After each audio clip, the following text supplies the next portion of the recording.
hits me, that sucker. That whole... Oh! Ooh, that's gonna be loud. I said, goddamn. Goddamn.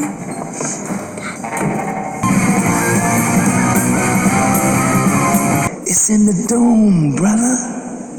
Who you got in your dome? You got some chump sitting on the throne in your dome? Overthrow that punk and throw him out! Throw him out! And invite the king to come in and sit. But this is not a day for punks.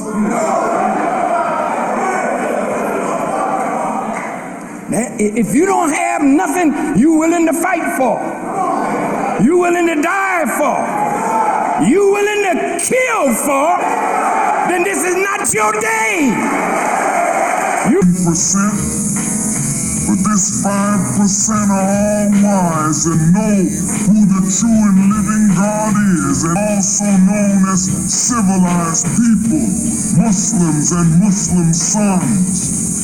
Here is a small percentage of people who know God. And when they know God, they have a duty.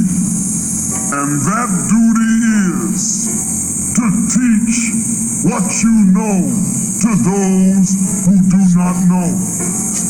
Then those of us who are in pursuit of that duty have 10%, the rich, the bloodsuckers of the poor, the slave makers of the poor. They hate the 5%. They have control over 85%. So they turn the 85% against the righteous teachers.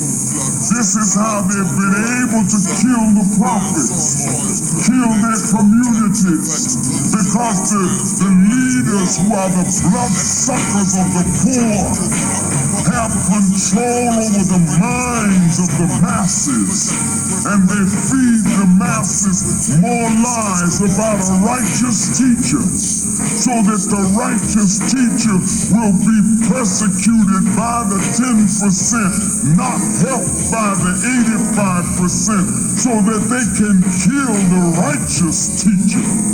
But a new thing is happening today. A new thing is happening today. Tell you, Director Deutsch, as a former Los Angeles police narcotics detective, that the agency has dealt drugs throughout this country for a long time. Director Deutsch, I will refer you to 3 specific agency operations known as Amadeus, Pegasus, and Watchtower. I have Watchtower documents heavily redacted by the agency. I was personally exposed to CIA operations and recruited by CIA personnel who attempted to recruit me in the late 70s to become involved in protecting agency drug operations in this country. I have been trying to get this out for 18 years, and I have the evidence. My question for you is very specific, sir. If in the course of the IG's investigations and Fred Hitz's work, you come across evidence of severely criminal activity, and it's classified, will you use that classification to hide the criminal activity, or will you tell the American people the truth? I will allow the director to speak first, and then Congressman Julian Dixon. If you have information about CIA illegal activity in drugs, you should immediately bring that information to wherever you want, but let me suggest 3 places. The Los Angeles Police Department,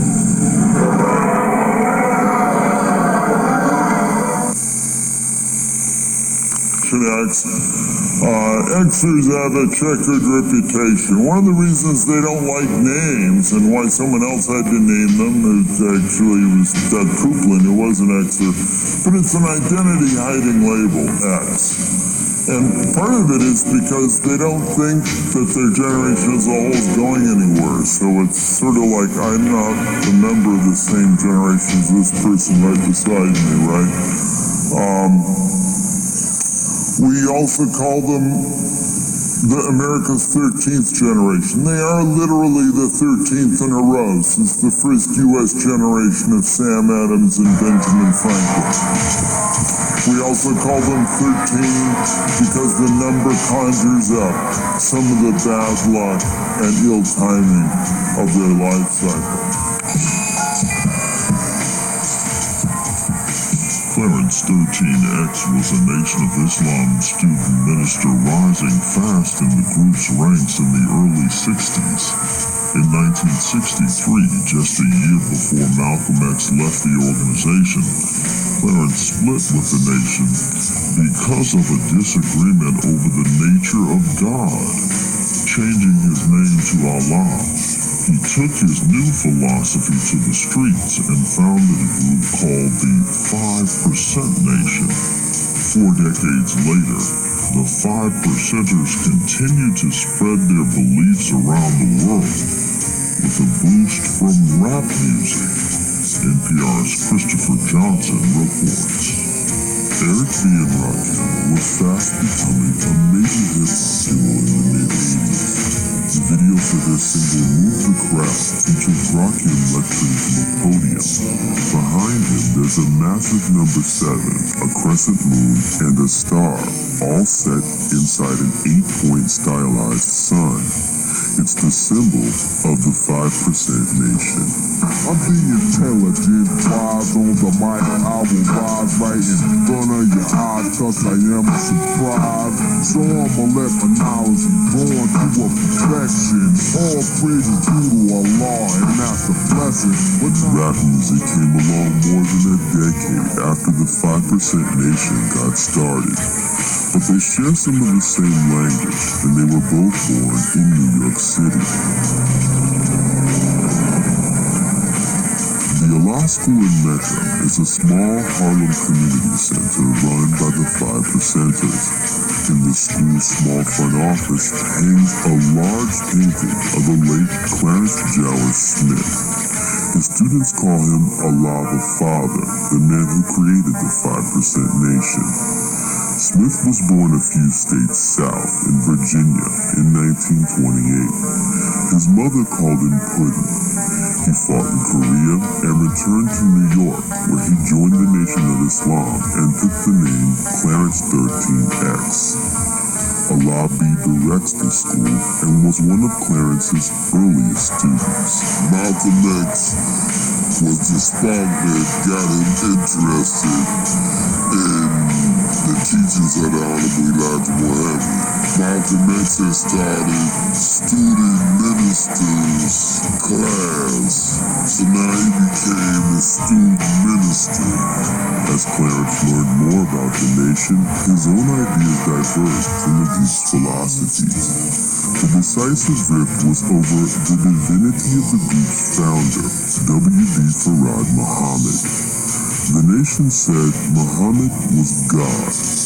Clarence reasoned that only a pure black man could be God, and to him there was nothing purely black about Muhammad, who was biracial. He also rejected the traditional Muslim belief that God is separate from man.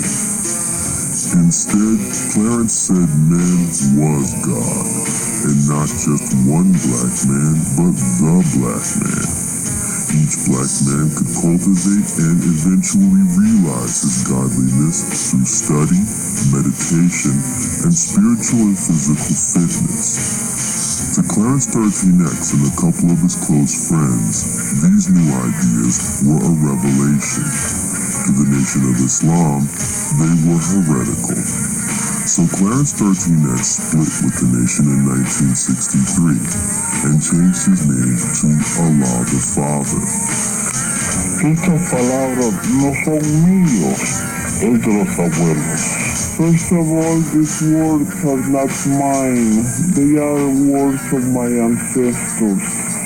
La profecía de los mayas está. It is in the Maya prophecy. En el tiempo 12 Bactum, that in the time of the 12 Bactum, 13 Ahau, and 13 Ahau, el regreso de los abuelos. It is the return of the ancestors. El retorno de los hombres sabios. It is the return of the men of wisdom. 13 Ahau, and 13 Ahau, el regreso de los abuelos. It is the return of the ancestors. El retorno de los hombres sabios. It is the return of the men of wisdom. Que amanezca.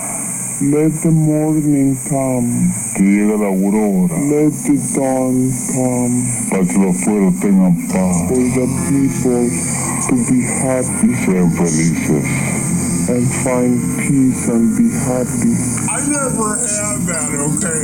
I had to work. I mean, $8 million is not what it used to be. So, of course, I'm taking the Social Security. I'm sorry, I can't. You're taking the Social Security. Bitch, you are rich.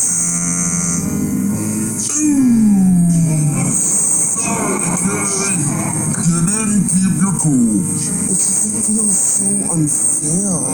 Well, maybe you can tweet about it. That'll solve everything.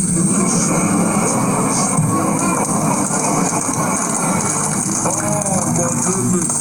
I'm just playing. I'm Gen X. I just sit on the sidelines and watch the world burn. Dylan, you're up. Great. Let's do this. Used to be, so of course I'm taking the Social Security. And stop. Okay, debt relief. Now, Dylan, this prize could pay off your college loans up to $100,000. Oh, awesome. That'll cover like half. Oh, but wait. I think a boomer wants some of that money. Who's there? Okay, it's the collector boomer. He spends his latter years acquiring everything he wanted in his youth. He owns 6 vintage cars and a wall of guitars. But somehow, he's only an orthodontist. Now this is music! Okay, Dylan, we'll give you the debt relief if you can listen to our collector boomer without interrupting. Start this clock and go! Crazy. I'd love to retire and free up the job for a younger person who's got the house in Jersey, then her house out on the Cape, which is a tax nightmare, and the Scottsdale place. I mean, it's too much.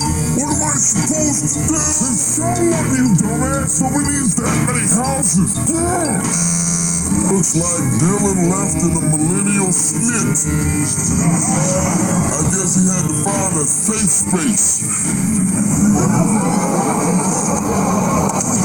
Again, I am Gen X. I just sit back and do nothing like a referee at WrestleMania. Again, I am Gen X. I just sit back and do nothing like a referee at WrestleMania. What's going on up there in the adult world during their formative years? Gen Xers are also developing another powerful set of unique core values that in many ways are toughening them in the right way for the adulthood that awaits. They're growing up to be pretty unimpressed with authority, kind of cynical towards older generations, distrustful of our nation's major institutions, and in 180-degree contrast to the older boomers, and as we will learn in another decade, the younger millennials, Xers are developing core values of disempowerment, and with disempowerment, its inevitable twin core value, disengagement. All around them, as they come of age, the adult world is failing to deliver on its promise, regularly lying and cheating and getting caught out. Take the biggest institution of all, the federal government of the United States of America. Here is the only government of the United States that Generation X will know as it passes through its formative years and molds lifelong core values. 1973, the oldest Xers turn 8. Their parents tell them one night the vice president of our nation just resigned in scandal. 1 year later, 1974, the first Xers turn 9. Their parents tell them one night the president of our nation just resigned in scandal. 1 year later, 1975, first Xers turn 10. Their parents tell them one night our government has decided to quit a war in Southeast Asia. 4 years later, 1979, first Xers turn 14. They join the rest of the nation in a 444-day count of Americans held hopelessly hostage by activists in Iran. 1 year later, 1980, first Xers turn 15. They share the national embarrassment of a failed attempt by their government to rescue those hostages. 1983 through 1988, and especially in 1986, as students, they will discuss the daily playing out of the Iran-Contra scandal, and on January 28, 1986, I dare say every one of you Xers in this theater and at home remember where you were when you learned that the Challenger space shuttle had just exploded.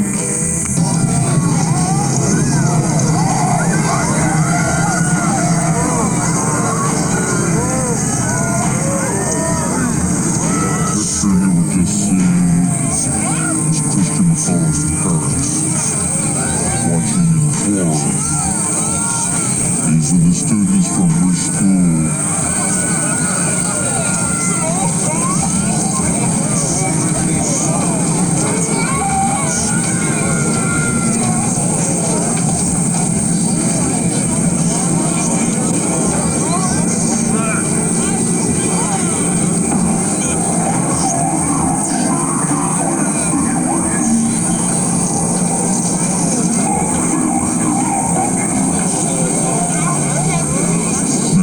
Probably had their view blocked just as we did with the television cameras, with just a huge fireball and a huge cloud of smoke.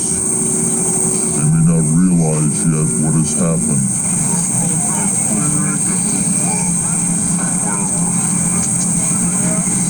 You see concern etched on their faces. The breath that they've been holding released. And then the realization sets in that something is wrong.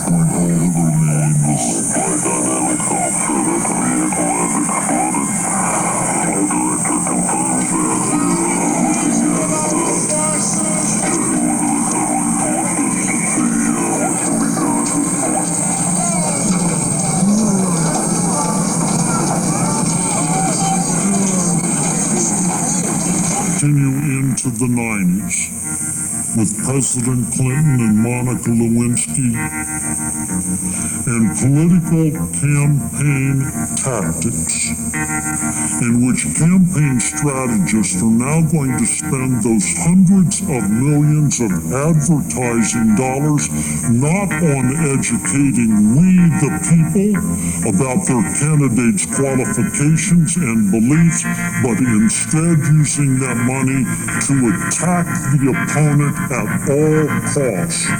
often inaccurately and often unethically. And that's the government of the United States of America to Generation X. And so these kinds of formative years experiences will cement in Gen X strong core values of distrust of my government, and with that distrust, the inevitable disinterest in government. And to this day, that core value shows up with Xers not reading the main section of the daily newspaper, less reading of that than all of the other generations, pretty well documented, and until very recently, a lack of interest in voting in elections. And then all of a sudden, I thought it sounded kind of loud as I looked up, and all of a sudden it smashed right dead into the center of the World Trade Center. Big flash of flame, fire coming up from all over, then the bricks is a huge hole right now. It almost like the plane probably went through, I'm not sure. Winston, can you see, are you on the north side there where the plane made contact? Yes, I am. Now, when you see a huge hole, one of our earlier witnesses, Libby Clark, said... The only thing that came out was a little bit of the outside awning. But I'd say the hole is, let me just get a better look right now. Okay, go ahead. I'd say the hole takes about 6-7 floors were taken out. And there's more explosions right now. Hold on, people are running. Hold on just a moment. We got an explosion inside. The building's exploding right now. You got people running up the street. Okay. Hold on, I'll tell you what's going on. Okay, just put Winston on pause there for just a moment. Okay, for more. The whole top part. Okay. The building's still intact. People are running up the street. Am I still connected? Just got to say, something hit the building, and then something hit both buildings. Well, we saw clearly, we didn't see the first one, but we saw clearly that a plane deliberately crashed into one of the upper floors of the World Trade Center. That was the second plane. So 2 planes crashed into the upper floors of each of the World Trade Center towers. And I understand now that Port Authority headquarters.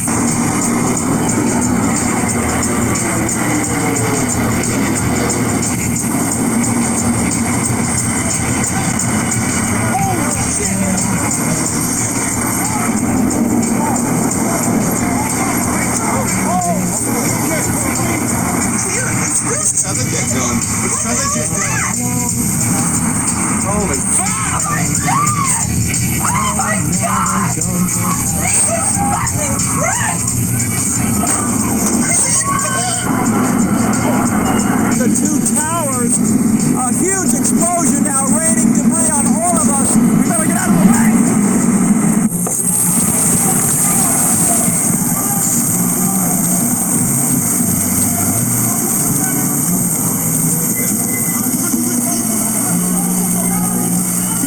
Keep going, let's go.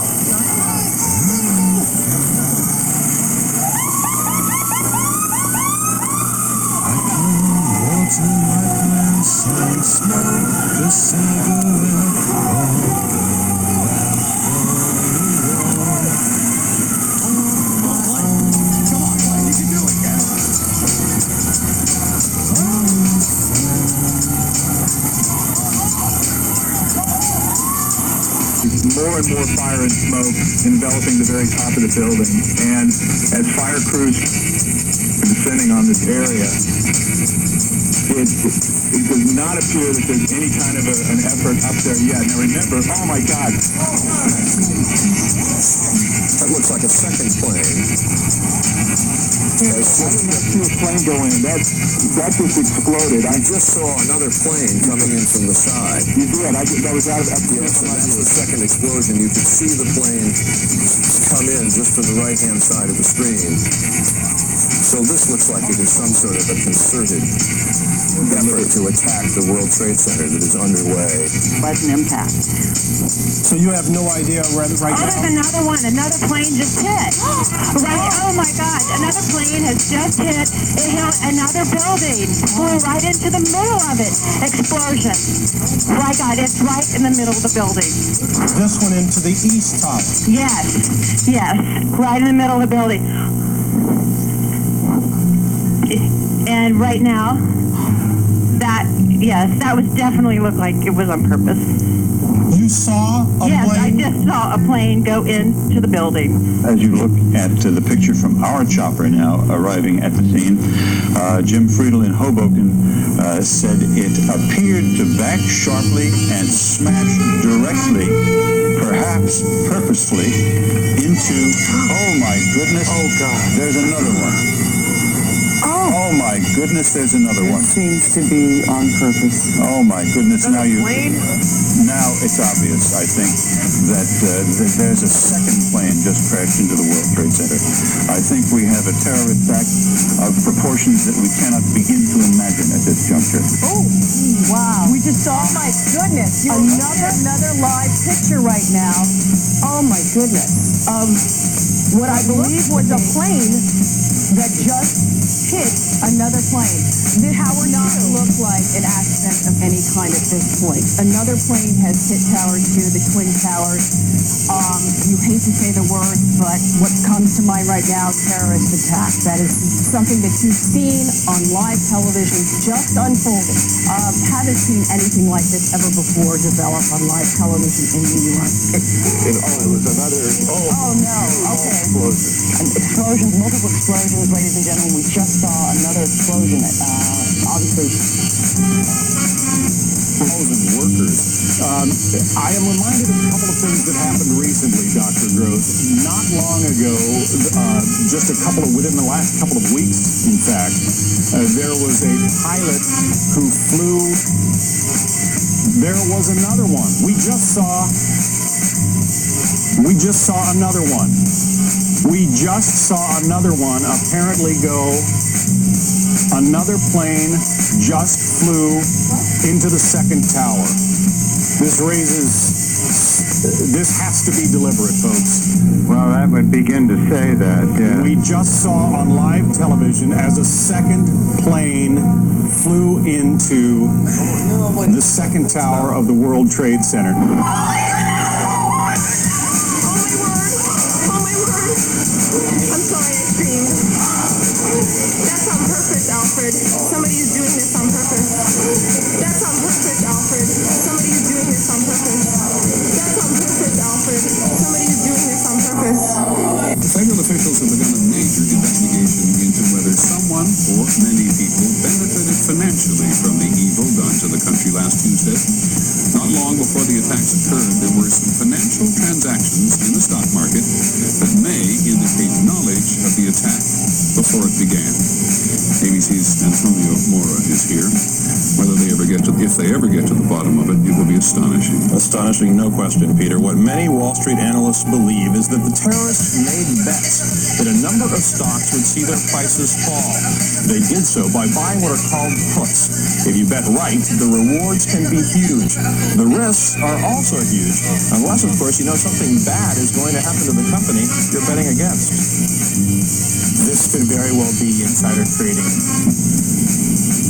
at the worst, most horrific, most evil use you've ever seen in your entire life. One example, United Airlines. The Thursday before the attack, more than 2,000 contracts betting that the stock would go down were purchased. 90 times more in one day than in 3 weeks. When the markets reopened, United stock dropped. The price of the contracts soared, and someone may have made a lot of money fast. $180,000 turns into $2.4 million when that plane hits the World Trade Center. It's almost the same story with American Airlines. That's a five-fold increase in the value of what was a $337,000 trade on Monday. All of a sudden becomes what? $1.8 million. And there's much more, including an extraordinarily high number of bets against Morgan Stanley and Marsh & McLennan, two of the world's